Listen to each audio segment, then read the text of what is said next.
Assalamualaikum warahmatullahi wabarakatuh. Waalaikumsalam warahmatullahi wabarakatuh. Bapak Al-Ustadz Dr. Andes Ahmad Sukina yang saya hormati, Bapak Ibu hadirin jamaah yang dimuliakan oleh Allah. Saya nama Tasmiran Pak, dari Rembang. Oh, Rembang, ya. Iya. Ada 3 hal yang perlu kami sampaikan. Nanti mohon diluruskan Pak kalau salah Pak. Yang pertama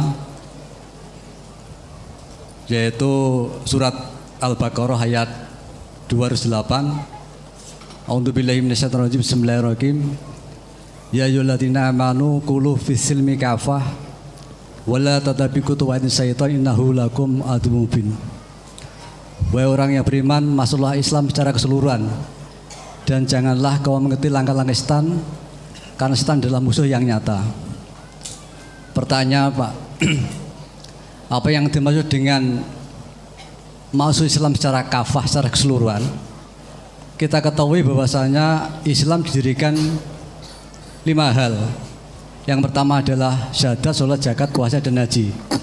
Apakah ini Pak yang dimaksud dengan kafah itu? Apakah masih ada hal-hal yang lain yang perlu kita laksanakan? Yang kedua, di dalam surat Al-Imran ayat 185,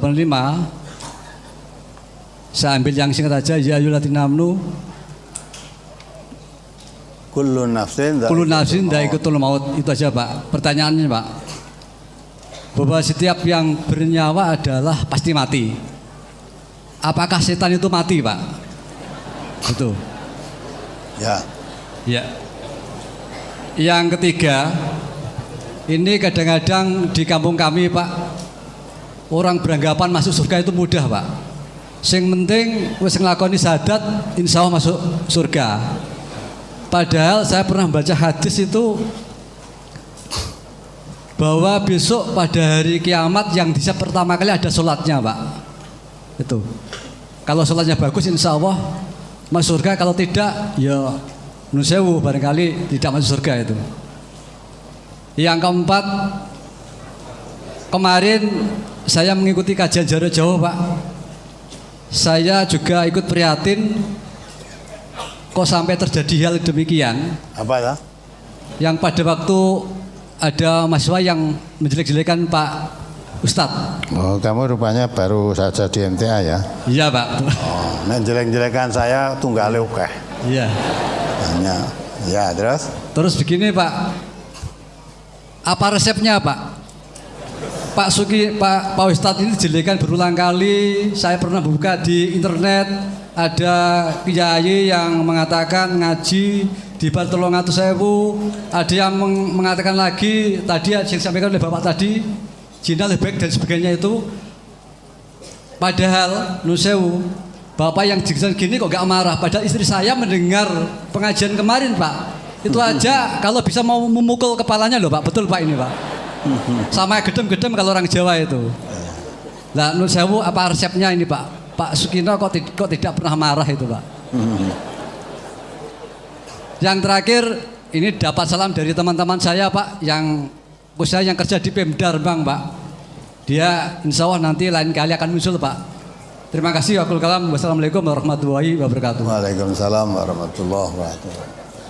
Jadi udkhulu fis silmi kafah. Itu yang disuruh itu orang yang beriman. Ya ayyuhalladzina amanu udkhulu fis silmi kafah. Kafah itu maksudnya secara total 100% lah. Tidak hanya mengamalkan syahadat, sholat, puasa, zakat, haji, tidak hanya begitu.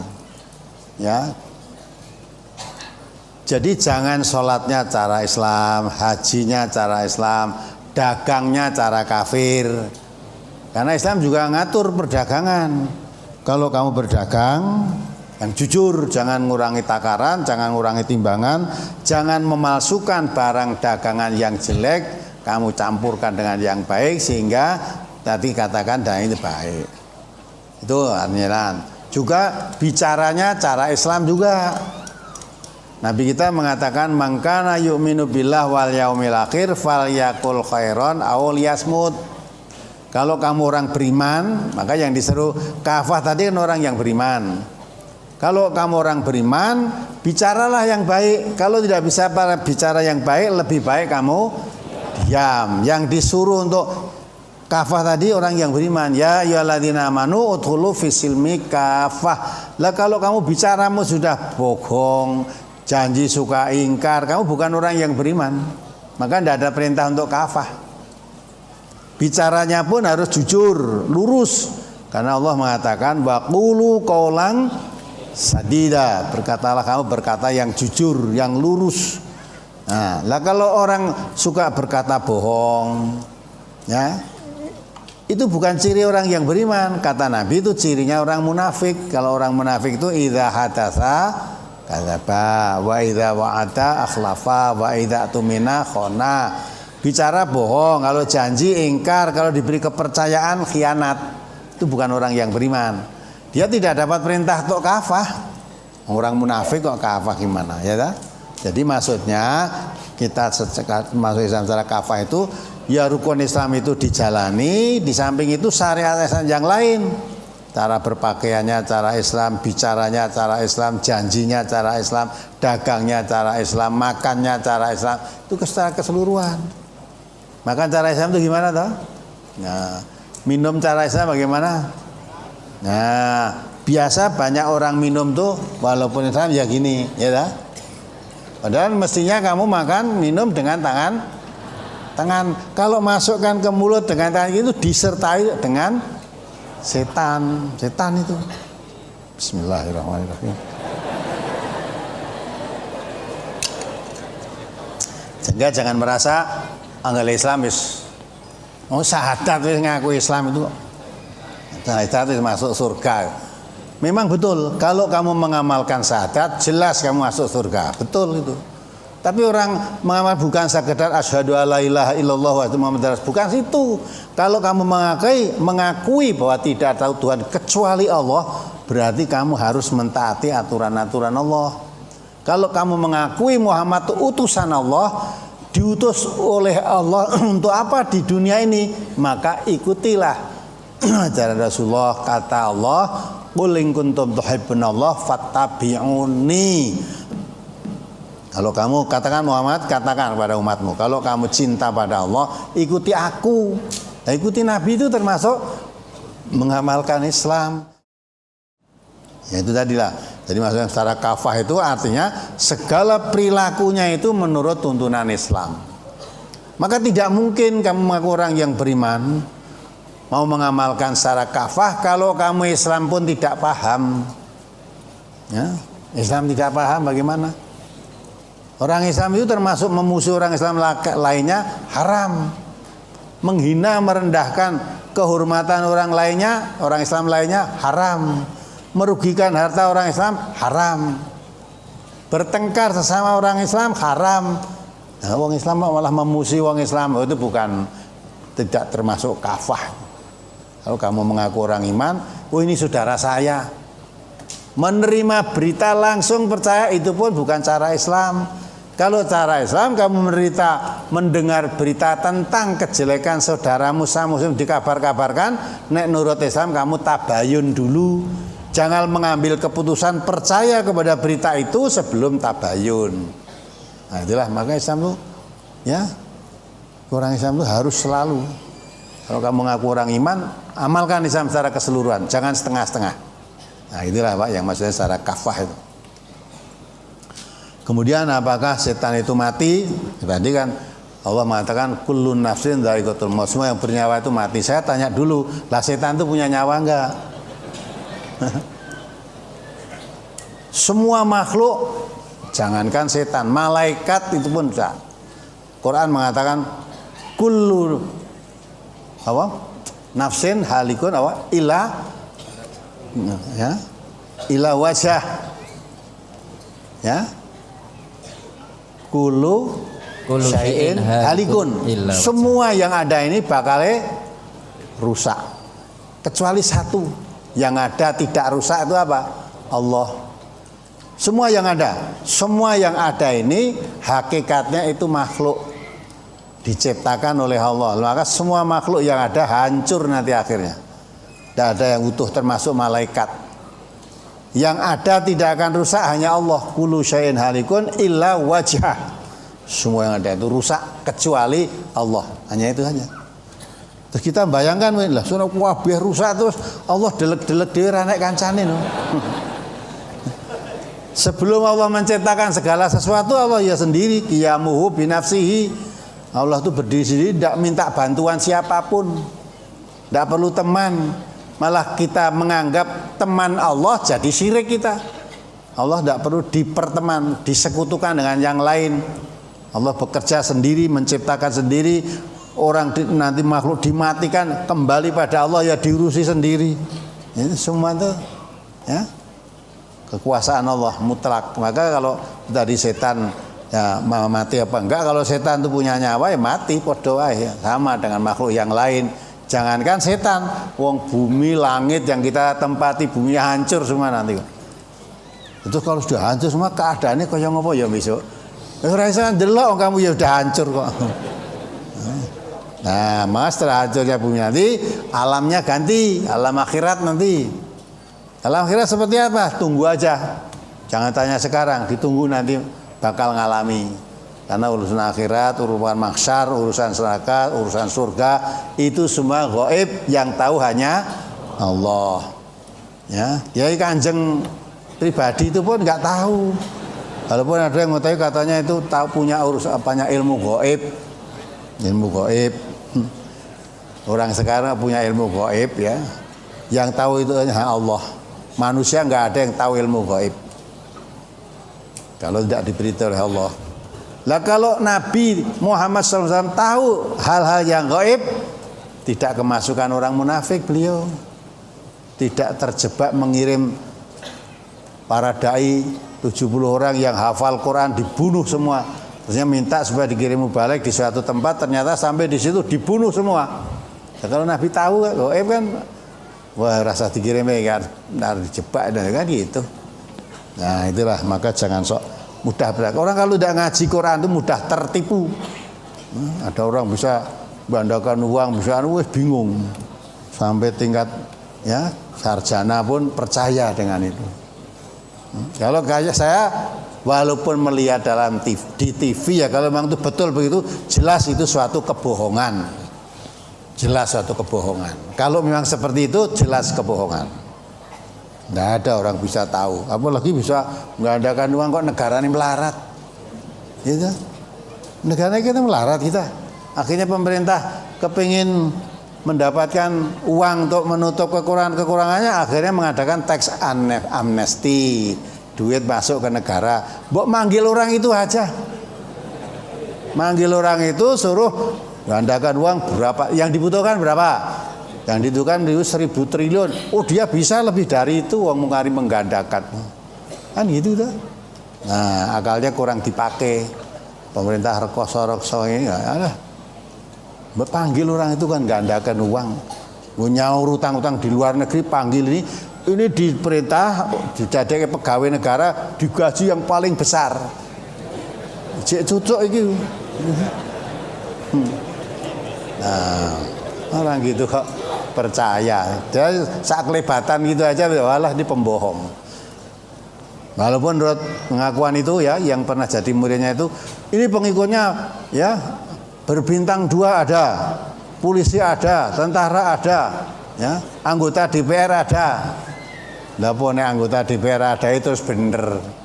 Ya, kalau kita mengikuti, long sing bintang 2 masuk penjara ya ada, ya sing bintang pira strip 3 gantung diri ya ada.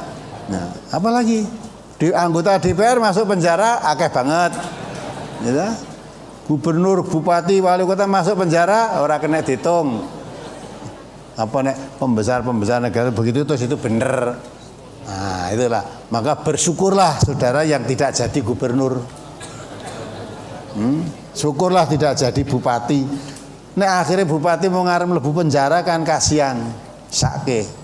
Nah itulah, maka kita jangan mudah tertipu dengan berita-berita yang tanpa, apalagi berita gaib. Kita sudah tahu kuncinya yang gaib itu hanya Allah. Coba dibaca ya surat Al-An'am 59 itu.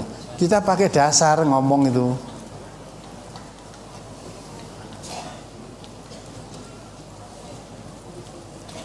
Surat 59, surat Al-An'am. Surat Al-An'am surat ke-6 ayat 59. A'udzu billahi minasyaitonir rajim.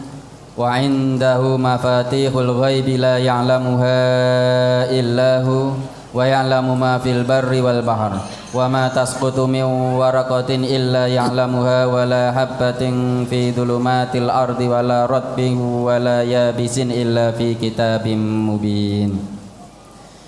Dan kunci-kunci semua yang gaib ada padanya. Tidak ada yang mengetahui selain Dia. Nah, tidak ada yang mengetahui yang gaib selain Allah, itu tidak ada yang tahu. Terus Dia mengetahui apa yang ada di darat dan di laut. Tidak ada sehelai daun pun yang gugur yang tidak diketahuinya. Tidak ada sebutir biji pun dalam kegelapan bumi, dan tidak pula sesuatu yang basah atau yang kering yang tidak tertulis dalam kitab yang nyata Lauhul Mahfuz. Kuncinya yang gaib itu yang tahu hanya Allah. Tidak ada yang mengetahui selain Dia. Dia itu maksudnya Dia Allah. Selain Allah nggak ada yang tahu. Nah, karena Allah mengetahui yang gaib, maka tidak ada sehelai biji pun yang datang, yang jatuh, baik di tempat kegelapan atau di tempat yang terang, diketahui oleh Allah. Tidak ada sehelai daun pun, ya, daun-daun seluruh dunia itu berapa triliun, jatuh satu helai aja Allah tahu, ya, tahu. Tidak ada yang tidak diketahui. Bahkan apa yang ada di langit, apa yang ada di bumi, semuanya Allah tahu. Ya, isinya langit sana itu apa Allah tahu. Lah kok tahu? Oh, memang Allah yang membuat kok. Di langit seisinya yang gawe Allah, di bumi seisinya yang membuat Allah. Maka tahu semua itu.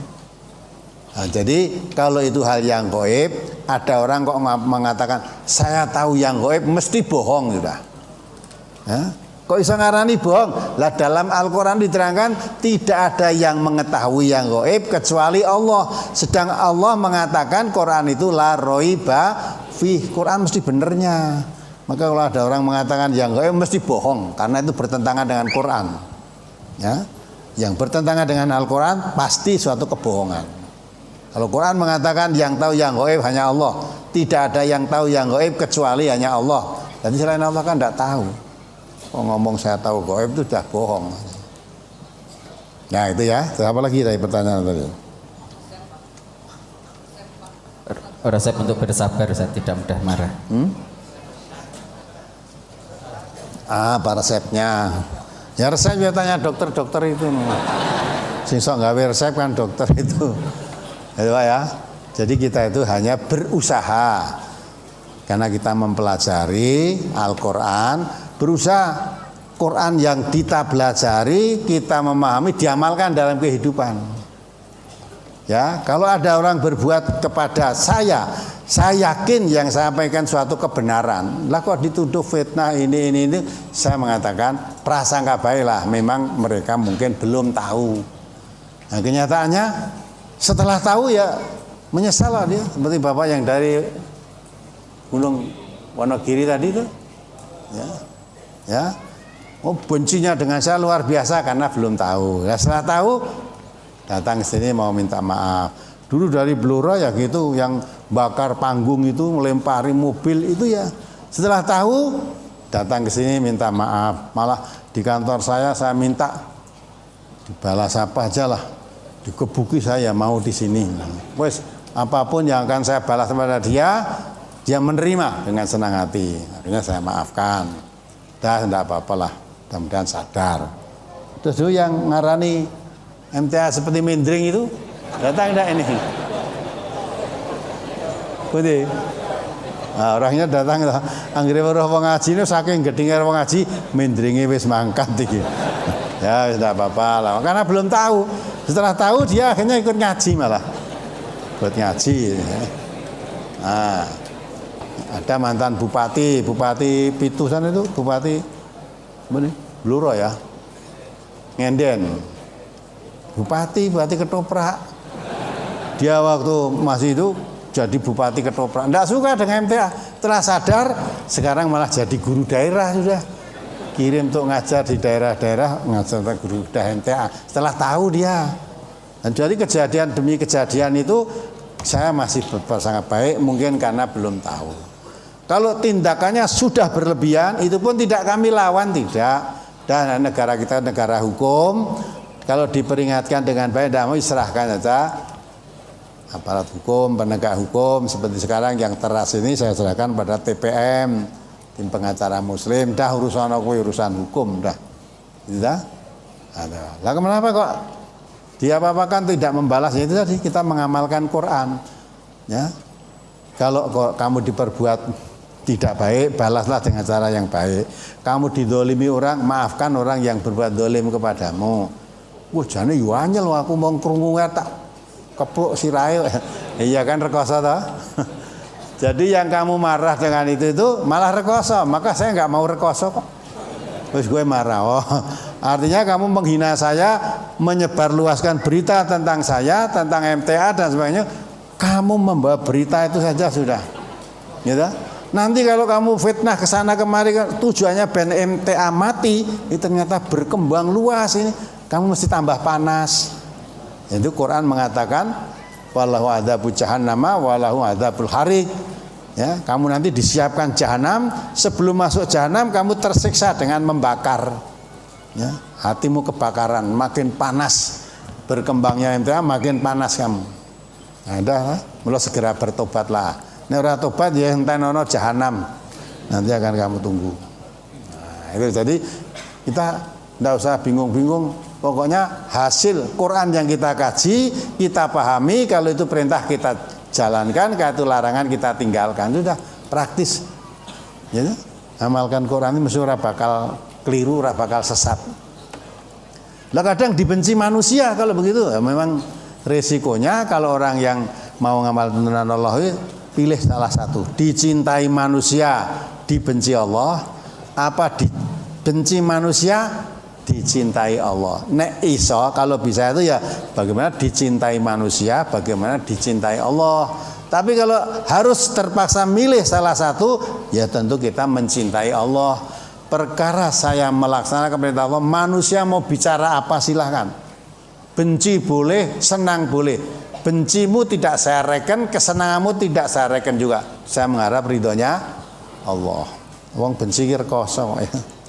Maka jangan naruh rasa kebencian pada siapapun. MTA itu enggak tanamkan ya, tidak punya rasa musuh pada siapapun. Walaupun diserang, difitnah, dia harus biarkan saja lah.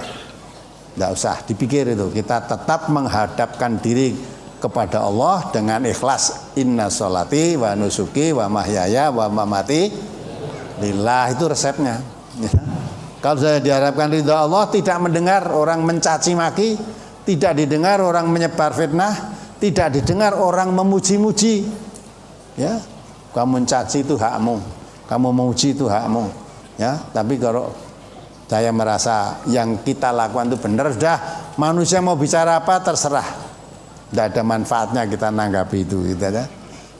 Nah, jadi harusnya dia laksanakan oleh seluruh warga MTA yang sudah memahami Quran, ya, memahami Quran, memahami hadis-hadis Nabi, surasah di gatek wong mau ngomong aja, dan jangan pekewuh mau ngamalkan tuntunan agama ini tak taren karo kiwa tengene. Saya mohon begini nanti wah gimana tetangga, nggak usah pikir tetangga, senang boleh, tidak senang boleh, ya, itu hakmu.